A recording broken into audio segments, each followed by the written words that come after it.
GI পণ্য হিসাবে ফজলিকে আমার হাত দিয়ে লেখা।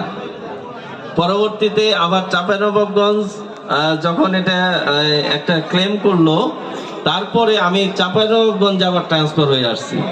পরে এই শুনানি বলেন আর ইয়ে বলেন, ওটা আমি দুই পক্ষেই মেরে দিছিলাম আর কি। মেরে দিছিলাম অর্থ যে আমি রাজশাহীর পক্ষে আমাকে শুনানির কাগজপত্র জমা দিতে হয়েছিল, যেহেতু আমি ওটা আমার হাত দিয়েই হয়েছিল। পরে এই অংশ পেয়েছে, রাজশাহীও পেয়েছে। খুশি তো নাকি?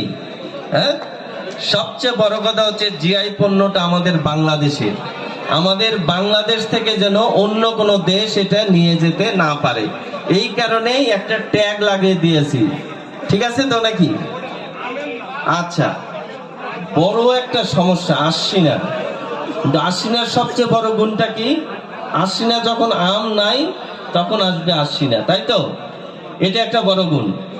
এই আশ্বিনা টক হওয়া সত্ত্বেও আমরা কি করেছি, এই আশ্বিনার সাথে ক্রস করে নতুন হাইব্রিড আম তৈরি করেছি। সেটাও জানেন তো নাকি? কোন আম বলেন তো? বাড়ি ফোর।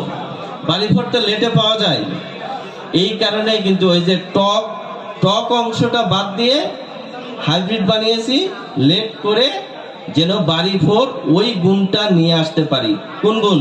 লেট আম। কারণ আমার দরকার কি, কৃষক চাই কি, আমাকে সেই নিডটা চিন্তা করতে হয়েছে। কৃষক চাই যে আমি লেটে আমটা নিয়ে বেশি দামে যেন বিক্রি করতে পারি যখন আম থাকবে না। তো আপনারা শুনে খুশি হবেন যে এই যে 22 এবং 24 সালের একটা ডাটা আমি এখানে প্রেজেন্ট করেছি। 22 আর 24 মাঝখানের একটা সাল আমি বাদ দিয়েছি।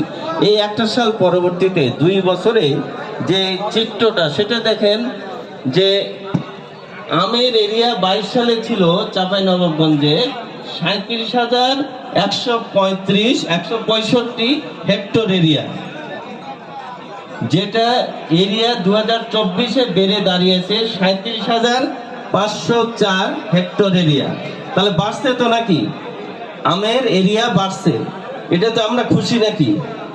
খুশি হই না তখন যখন দাম থাকে না, তাই তো? তো আমরা খুশি, আমরা খুশি এরিয়া বাড়ছে। এরিয়া বাড়ছে কিভাবে? আমাদের বেশ কিছু টেকনোলজি কিন্তু এখানে রাখা আছে, যেটা আমি এখন আসবো ধীরে ধীরে। এরিয়া যত বাড়ছে, যে হারে বাড়ছে, উৎপাদন কিন্তু তার চেয়ে বেশি গুণে বাড়ছে। যেমন উৎপাদনের দিকে যদি আমরা তাকাই তাহলে দেখব যে 2022 সালে 2,37,320 মেট্রিক টন আম উৎপাদন হয়েছে।